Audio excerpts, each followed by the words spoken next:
Hey, what's going on, guys? Got kind of an update video for you. I didn't go shooting the last 2 weeks, so I'm here talking to you in my room. So I got some good news. I finally got a computer. So all of my videos previous to this point have actually been edited, filmed, and uploaded from my iPhone. Everything's been done on my iPhone. I don't even have a computer, and I've never edited any of my videos together on a computer. I've never been able to do that. So the reason why I never have a target camera is because I haven't been able to stitch like GoPro footage or camcorder footage in with the footage on my phone. It's just not able to do it, and I don't have a Wi-Fi GoPro or anything like that. So I've had a GoPro for, I think it was like 3 years, and then I broke one, and then I've had this one for 1.5 years, 2 years, something like that. So I've had the target camera to use, and then I also have an actual camcorder that can zoom in and out. I mean, it's not like the greatest stuff in the world, but it'll work. I mean, better than an iPhone. Like I say, the reason I haven't been able to do that is because I didn't have a computer. So I finally have one, and I'm really excited to get out. I'll still use my iPhone, use footage from that. I will also be using a target cam like a GoPro. And then I will be using a camcorder whenever I need to for maybe trying to catch a bullet trace. We'll see if that camera can pull it off or not. I've never even used it out in the field. Also, something else I got from my iPhone is this. I don't know if you guys are familiar or not with what this is, but this is a gimbal. Gimbal is designed to keep something super stable. So I can tilt it forward, left, right. Basically, the only motion the camera picks up is up and down and a little bit left to right, but it will stabilize everything else. So I can run up and down stairs and it'll make it look super smooth. I actually have footage of it and it's awesome.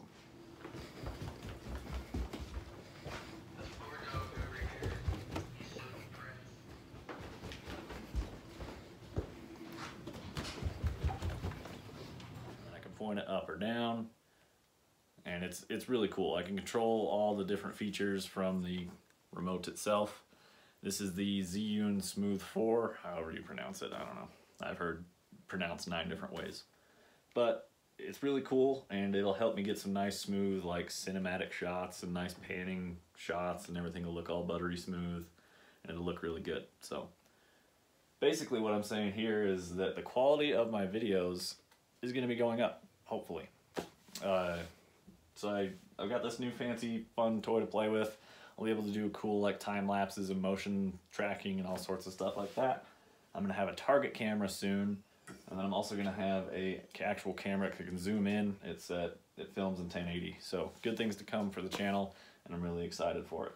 I keep getting questions as far as my AR-15 and kind of the status of the AR-15.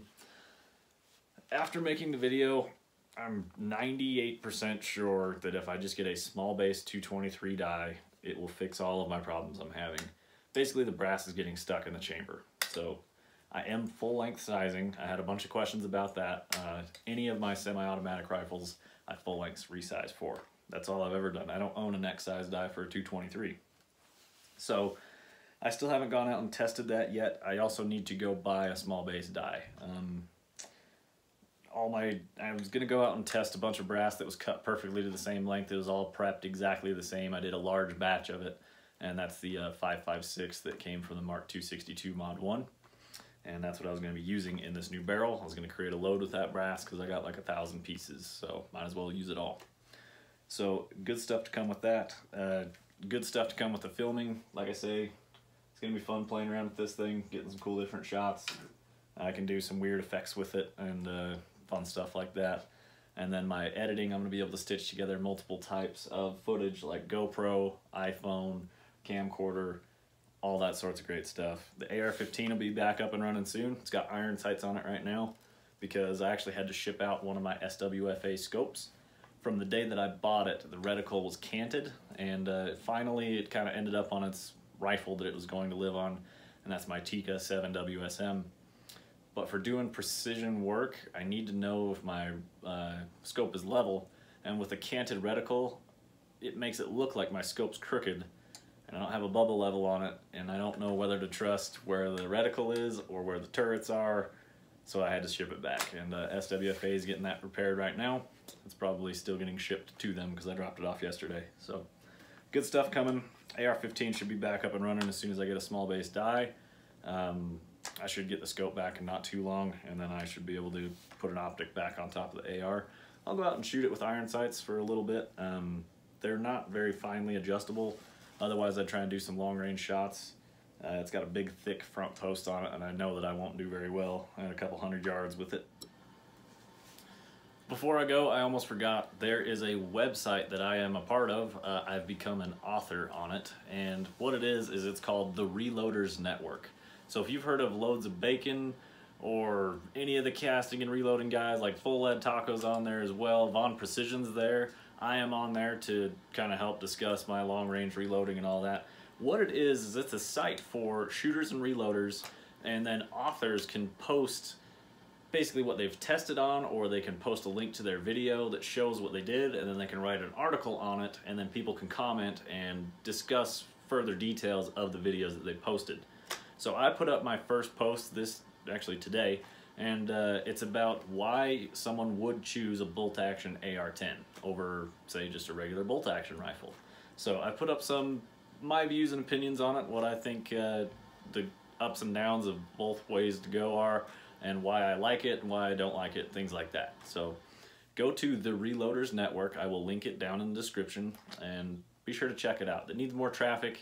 There's so much great information there. It's all from the content creators that go out and test things, and then they're just sharing it with you guys. So if you want to learn more, go to the Reloaders Network, and you can be there. You can go on there and comment, and it's kind of like a forum, except for the main post is always posted by a content creator, not just somebody who's trying to troll around. So it's always good content. Be sure to check it out.